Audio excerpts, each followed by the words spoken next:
Bora lá, galera. Faz tempo que eu não trago nada, né, pra vocês de números e de coisas estranhas. Então eu decidi trazer novamente algo sobre um dos meus fascínios principais, que é a análise não standard, os números hiperreais.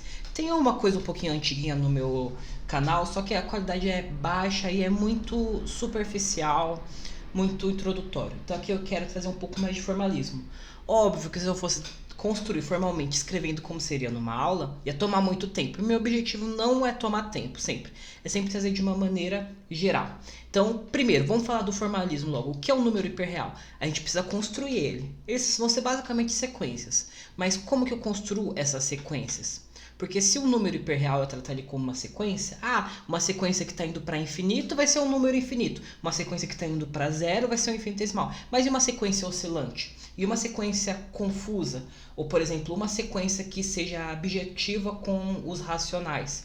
Porque a gente sabe que tem uma objeção entre os naturais e os racionais, né? Então, se for uma sequência totalmente maluca, que seja densa nos reais, isso é possível. Que número que isso seria se essa sequência está em todo lugar ao mesmo tempo? Para poder filtrar, a gente usa filtros e ultrafiltros. Mas o que são filtros e ultrafiltros? É um pouco parecido com topologia. Você pega uma coleção de conjuntos e seleciona algumas propriedades relevantes. Então vamos lá. Um filtro. Basicamente, você pega uma coleção de conjuntos sobre um i. Esse i, no nosso caso, vai ser os números naturais, que vão ser os índices da nossa sequência. Então você pega um subconjunto de números naturais, de maneira que o vazio não é elemento disso, a gente não tem a sequência vazia.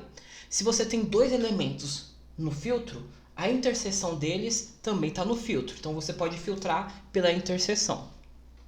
Se você tem o elemento do filtro, todos os elementos maiores que ele, que também estejam contidos em partes, também vai estar contido. E aqui é importante, aqui é partes de i, aqui está partes de n, né? Partes de i também.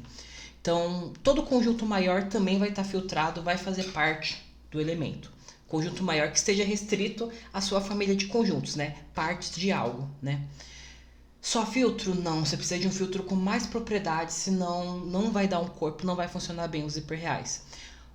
Um filtro, você já tem um filtro, você vai chamar ele de ultrafiltro se todo elemento, todo conjunto de partes de I, né, desse conjunto pré-selecionado, todo elemento ou ele está no ultrafiltro ou ele vai estar no seu complementar. Então, ou ele ou o complementar dele vai estar no seu ultrafiltro. Não tem como nenhum dos dois estar. Para qualquer conjunto que você escolher, que seja um subconjunto, né, que seja possível de estar em partes de I, ou ele ou o complementar dele tá. Isso garante que você não vai ter sequência que não tem índice nenhum funcional. Então, ele ou o complementar dele vai estar lá. E, além disso, ele tem que ser um ultrafiltro livre. O que é um ultrafiltro livre? Se ele contém o filtro cofinito, ou seja, todo conjunto cujo complementar é finito vai estar contido aí. Isso serve para garantir que ele vai ser um ultrafiltro maximal.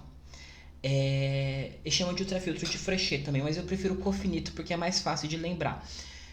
Maximal, por quê? Porque ele é o maior, o melhor ultrafiltro que você pode ter, com mais elementos possíveis, de maneira que a estrutura não colapse, né?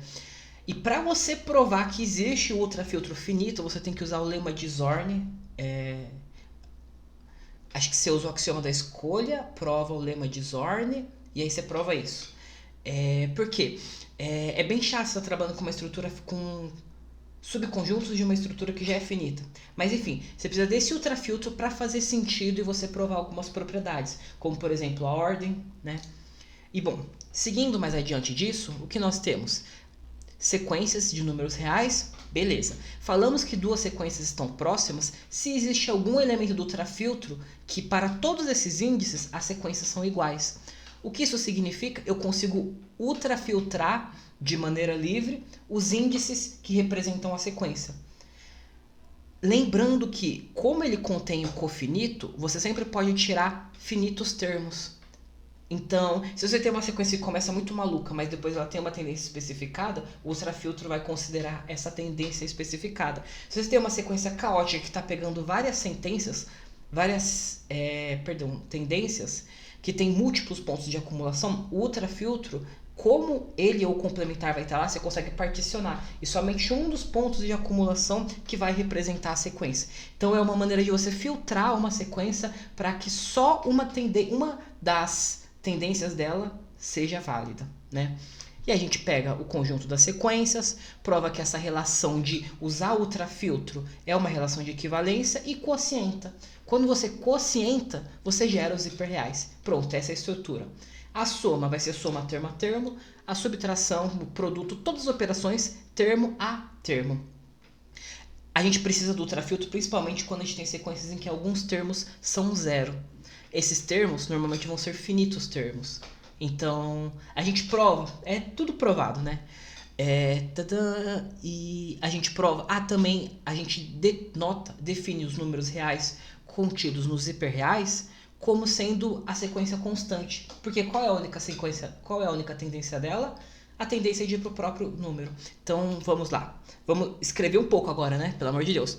Então, por exemplo, se eu tiver um ômega, que eu costumo chamar ômega para infinito, dado por 1, 2, 3, 4, 5, 6 e vai, essa sequência, ela é maior do que x para qualquer x real.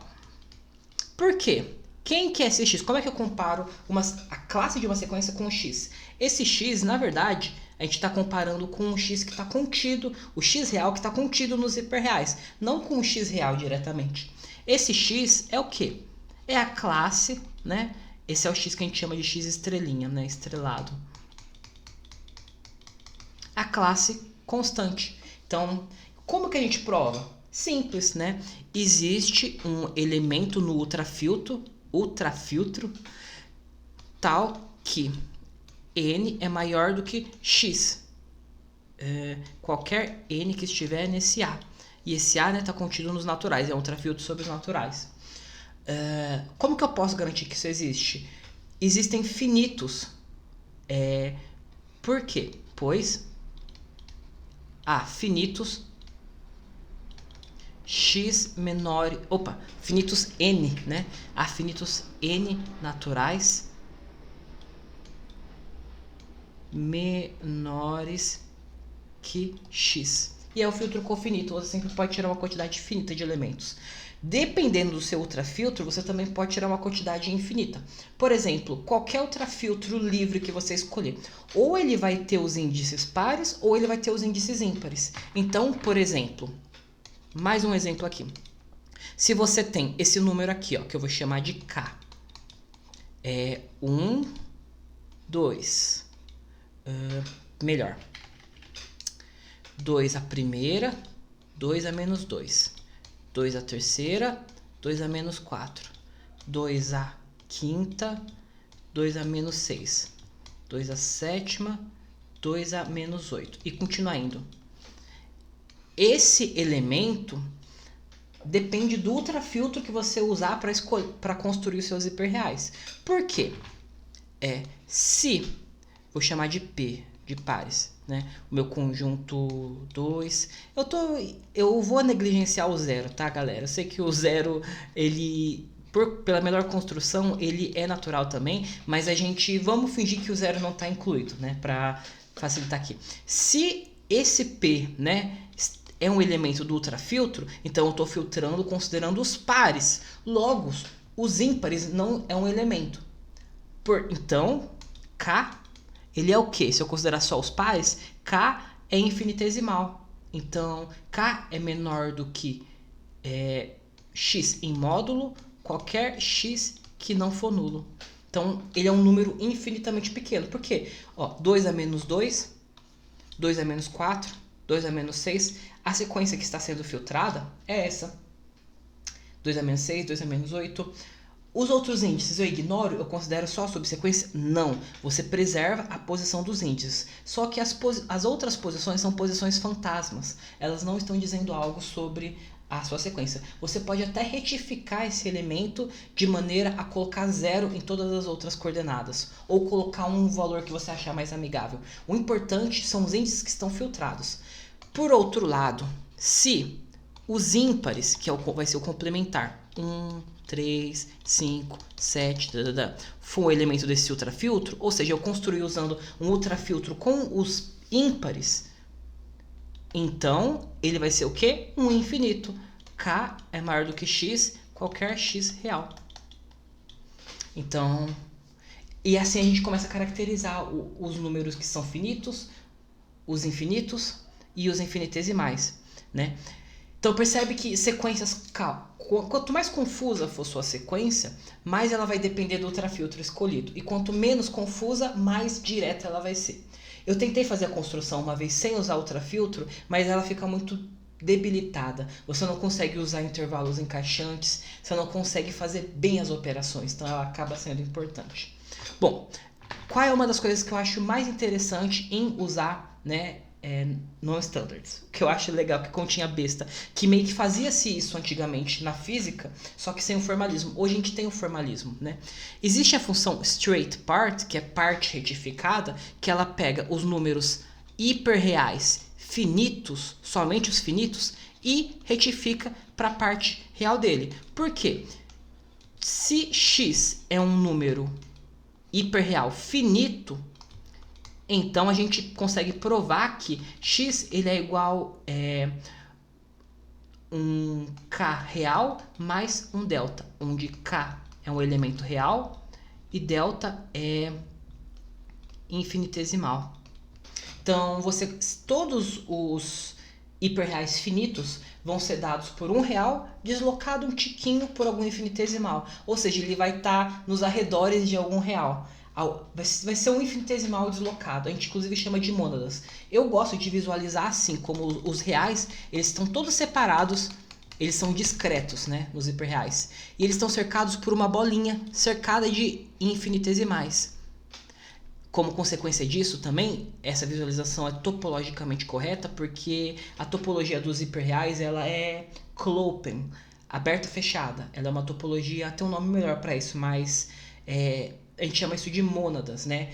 O conjunto de todas as bolinhas que contornam o real são completamente desconexas, lembrei, totalmente desconexo, forma uma topologia totalmente desconexa, não metrizável, é extremamente caótico. Mas enfim, com essa straight part, a parte legal que eu gosto é, se eu preciso calcular a derivada de uma função, eu posso fazer o quê?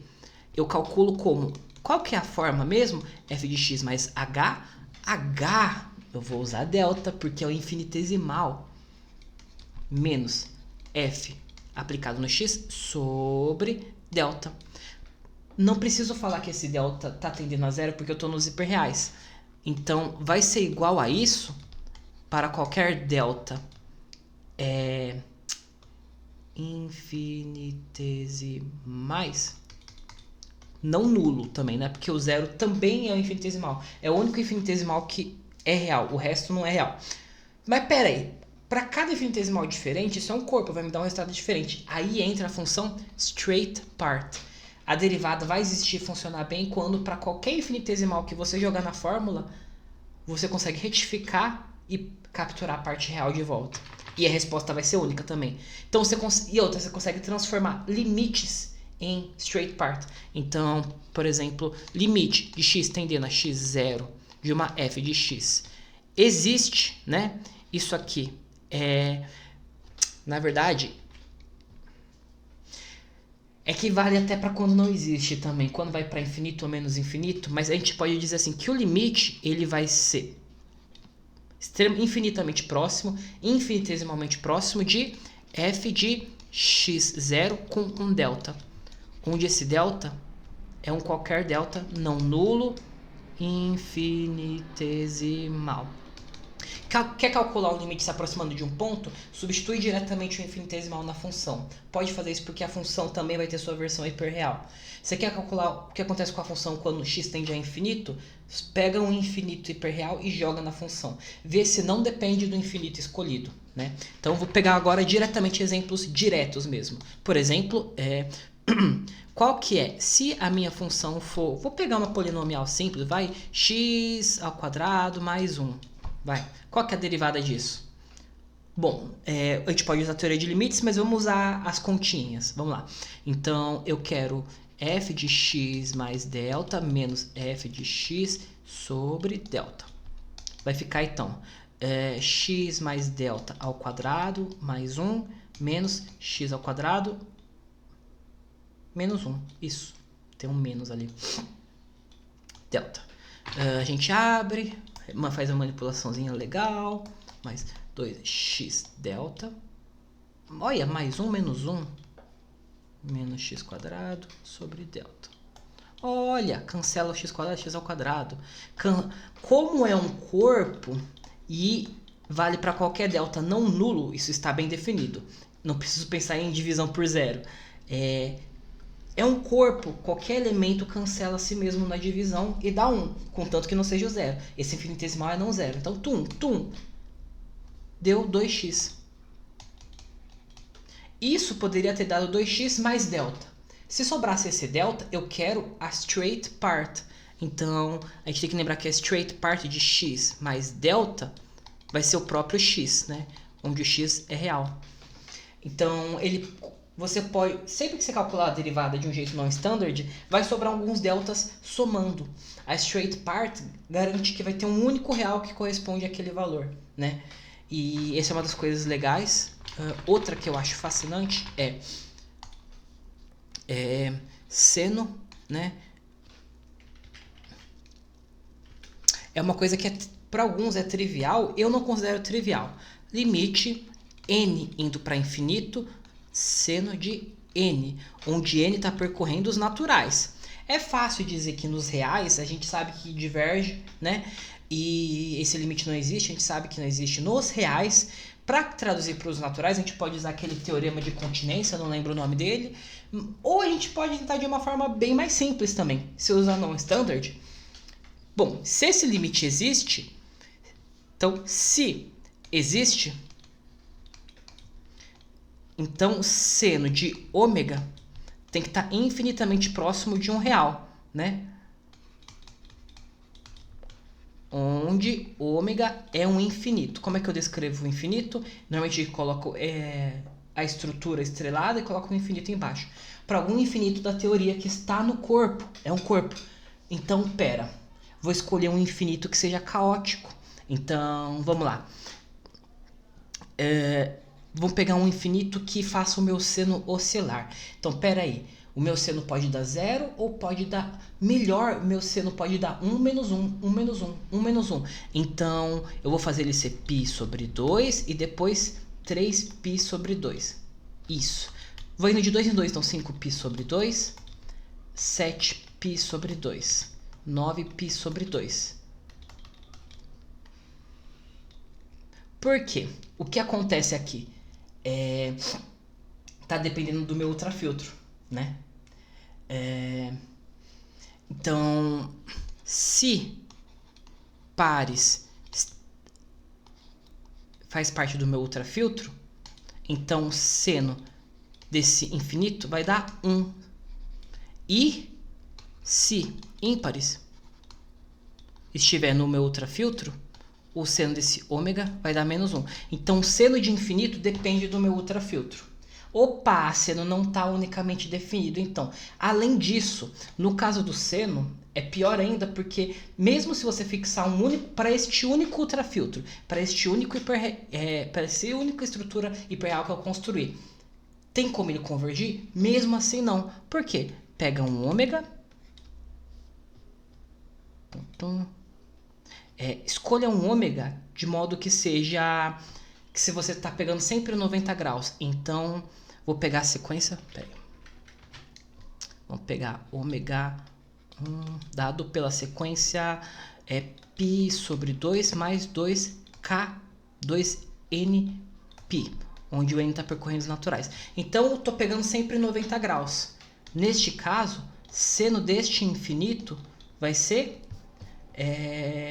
1, né? Porque eu estou sempre pegando 90 graus. Nesse mesmo ultrafiltro, vou pegar agora menos π sobre 2 mais 2kπ. Seno deste segundo infinito vai dar sempre menos 1. Logo, não existe esse limite. Por quê? Depende do infinito escolhido. Esse limite não estabiliza.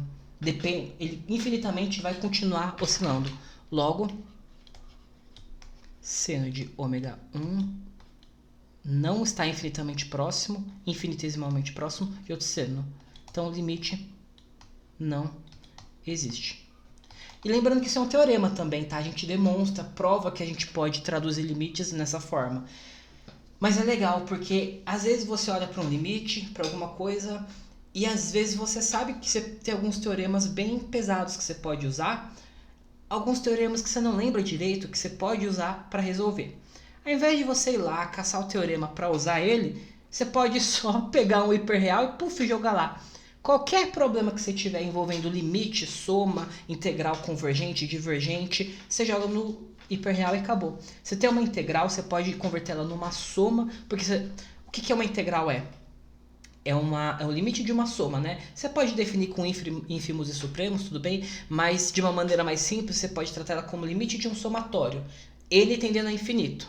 Então, peraí, a gente pode, né, definir. Uma das formas de se definir, né? Porque tem várias formas. Uma das formas você pode definir como um somatório, né? N indo de K. Vamos lá. N indo para infinito. Tem um somatório.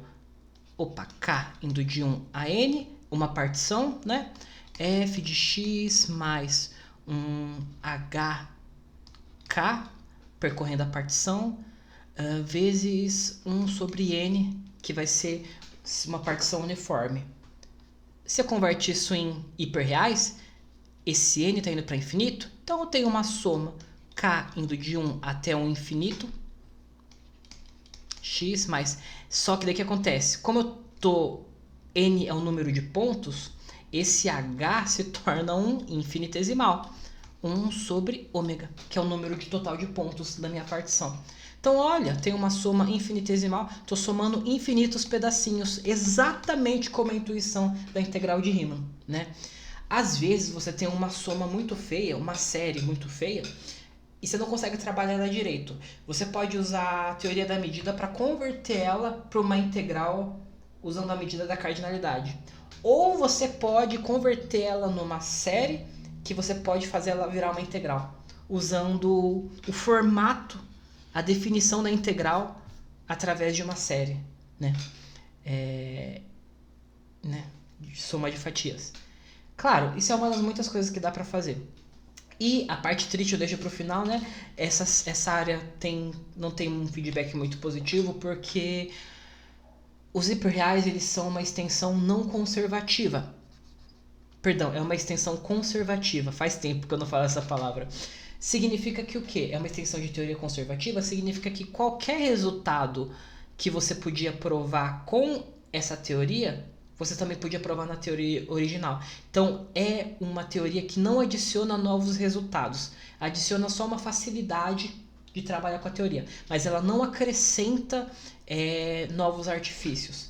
Não tem nada sobre a teoria original que você não possa provar sem usar non-standard. Então, se X é provável na teoria padrão, X é provável na teoria non-standard. Se Y é provável nessa extensão non-standard, ele também é provável na teoria original. A única diferença é que às vezes na teoria original ele fica muito feio. Exemplo final que eu quero dar é, enquanto eu estava na minha iniciação, eu consegui provar que existe uma fórmula para enésima derivada. Vamos ver se eu lembro. A enésima derivada de uma função, ela tem que ser n vezes derivável, n mais 1 vezes derivável, vai ser a parte retificada de combinação n, lembrei, é um somatório, cn e aí, k a k indo de 0 até n de... eu não vou lembrar, mas tá aqui, ó. Cadê? Analisão standard, diferenciabilidade. Cadê? Fórmula da enésima derivada. Inclusive, meu orientador... essa é a fórmula. Meu orientador até se surpreendeu, ele pensou que talvez a gente ia ganhar até um nome assim especial em alguma revista, porque uma fórmula para enésima derivada é conveniente. Mas não, essa fórmula já foi descoberta em um paper... Não vou lembrar, mas já foi descoberta num paper. De maneira mais genérica ainda. Mas enfim, Você consegue escrever isso, esse ST com somatório, está compactando N limites iterados. Então, se você for iterar M limites na teoria convencional, fica muito feio. Com o non-standard, você consegue compactar tudo em um somatório simples com o ST. Compacta todos os limites no ST, straight part. E, bom, é um exemplo, né? E a gente faz isso por indução, bem mais simples que no paper. Não, perdão, não é tão simples assim. Mas tudo bem. Bom, galera, é isso. Enfim. Tchau, tchau. Até a próxima.